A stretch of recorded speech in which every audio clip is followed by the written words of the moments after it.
পতাকা তোলে চলো আসি সবাই।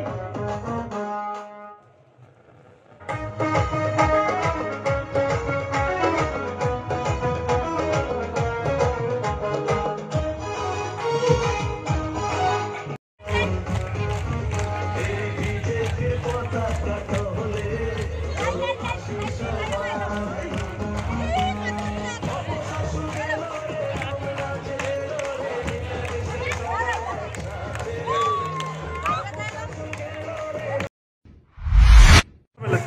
আজকে আপনারা তো দেখতেই পাচ্ছেন, যেখানে যাই মানুষের মধ্যে একটা স্বতঃস্ফূর্ত একটা মানে রেসপন্স দেখতে পাচ্ছি। এখানে আমাদের সাথে চরিলামের প্রাক্তন বিধায়ক এবং আমাদের প্রাক্তন উপমুখ্যমন্ত্রী আমাদের জিষ্ণুদেব বর্মন আমাদের সাথে ছিল, সিআইডিসির চেয়ারম্যানও আছে আমাদের সাথে।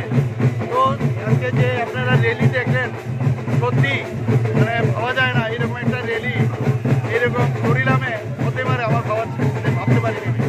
এবং মোদিজি যেভাবে কাজ করে গেছেন, মোদিজির উপর তাদের সবারই একটা আস্থা আছে, সেটা কিন্তু আজকের তারিখও বোঝা যাচ্ছে। এবং আমি নিশ্চিত আমাদের যে পশ্চিম আসনে আমাদের প্রাক্তন মুখ্যমন্ত্রী বিপ্লব কুমার দেবজি দাঁড়িয়েছেন এবং পূর্ব আসনে আমাদের মহারানী কীর্তি সিং দাঁড়িয়েছেন।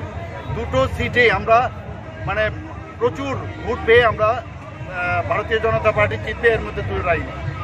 অনেকক্ষণ যাচ্ছেন, বললাম তো, মানুষ তো যেভাবে স্বতঃস্ফূর্তভাবে সাড়া দিচ্ছে, face is the index of mind, সেটা বুঝতে পারছি। মানুষ ভারতীয় জনতা পার্টির সাথে আছে এবং প্রধানমন্ত্রী নরেন্দ্র মোদীজিকে তৃতীয়বার প্রধানমন্ত্রী হিসাবে দেখতে চায়।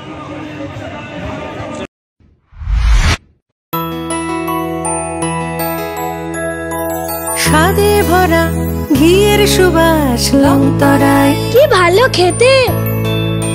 শুদ্ধ ঘিয়ের আবেশ ভরা লংতরায়, অপূর্ব সুগন্ধ। পুষ্টি ভরা ঘিয়ের খাবার, গাওয়া ঘি প্রিয় সবার লংতরায়। একেই বলে বিশুদ্ধ ঘি। বিশুদ্ধ ঘি নাম মনে রেখো লংতরায়। লংতরাই ঘি রোজ খাবারে তোমাকে চাই। লংতরায় লংতরায় লংতরায়।